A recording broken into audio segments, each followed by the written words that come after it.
right, let's just get right into it. We've all been there, right? A throbbing headache, a nagging backache, an ache you just want gone. You reach for a pain reliever, swallow it down, and then you wait.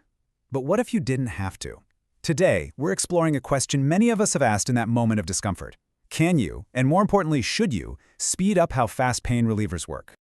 You're just watching the clock, aren't you? Every single minute feels like 10 when you're in pain. You start wondering if it's even working, if maybe you took it wrong, or if this is just going to be one of those awful days. That feeling of just waiting and wanting it to be over, it's universal. And in that moment, the temptation to find a quick fix, some kind of hack, can be pretty overwhelming. So, let's break down the science of it all. What actually works, what's just a myth, and what is just downright dangerous. Okay, before we jump into any tips or tricks, we need to set a baseline. How long are we supposed to be waiting for these things to kick in anyway? Well, it turns out the answer really depends on what you're taking.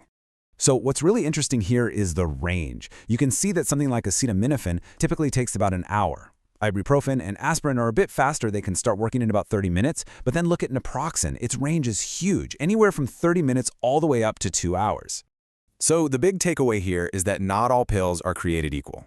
The drug itself is a big factor, but so is something called the formulation. For instance, a fast-acting or a dissolvable version of a drug can start working in as little as 15 minutes. That is a massive difference when you're really hurting. All right, now that we've got our baseline, let's get to the good stuff, the can you part of our question. Are there any legit, science-backed ways to get that relief just a little bit faster without putting yourself at risk? The answer is yes, and a few of them might actually surprise you. Think of this as your 4-point checklist for getting faster, safer relief. These are 4 tips, all backed by science, that can potentially help your medication get to work a bit sooner. First up, taking your pill on an empty stomach. The logic here is pretty simple. Food in your stomach can slow down how fast the medicine gets absorbed. But, and this is a really crucial point, this method isn't for everybody. If you have a sensitive stomach or a history of ulcers, this can cause some serious irritation. So there's definitely a trade-off between speed and comfort here. This one is probably the most straightforward tip of all. Drug companies have literally designed products to do exactly what we're talking about. These special formulations are made to dissolve and get absorbed by your body way more quickly. In fact, one study showed a fast-acting acetaminophen gave relief in just 15 minutes, compared to an entire hour for the regular version. Now here's a surprising one for you. Your morning cup of coffee might actually help. Studies have shown that about 100 milligrams of caffeine, that's roughly what's in 1 cup of coffee, can make drugs like ibuprofen not only work faster, but also be more effective. Just don't overdo it, okay? Too much caffeine can bring on its own side effects, like feeling jittery. And our last safe tip is a really simple one. Now, the evidence here is still a little limited, but at least one study suggests that taking your medicine with a warm drink might speed up how fast it's absorbed.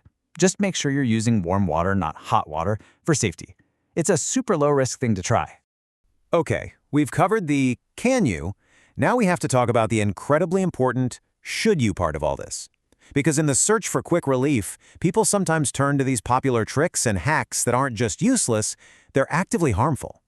Let's start with the most common and the most dangerous mistake. This is a direct quote from our source material, and it's a really stark warning. The thinking might be, well, if 2 pills are good, 3 must be better. But that logic is just dangerously wrong. This slide just lays it all out perfectly. The recommended dose is carefully calculated to give you effective relief.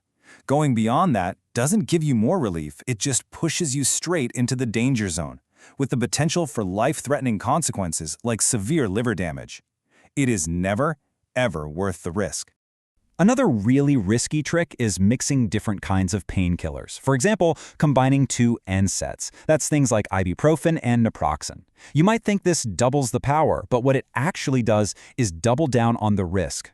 It seriously increases your chances of complications like kidney damage and high blood pressure. These drugs are just not meant to be combined unless a doctor specifically tells you to. And this brings us to another absolute non-negotiable. While alcohol might temporarily numb pain, using it to boost your medication is one of the most dangerous things you can possibly do. So what does this number mean? Well, it's a huge red flag. According to the research, mixing NSAIDs, again, that's drugs like ibuprofen or aspirin, with alcohol can increase your risk of serious gastrointestinal bleeding by a staggering 37%. This isn't a hack. It's a hazard, plain and simple.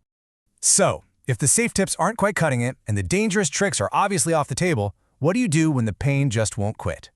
This is the point where you stop trying to speed things up and instead get some professional advice. Look, your body might be trying to send you a signal that over-the-counter pills just aren't the right answer.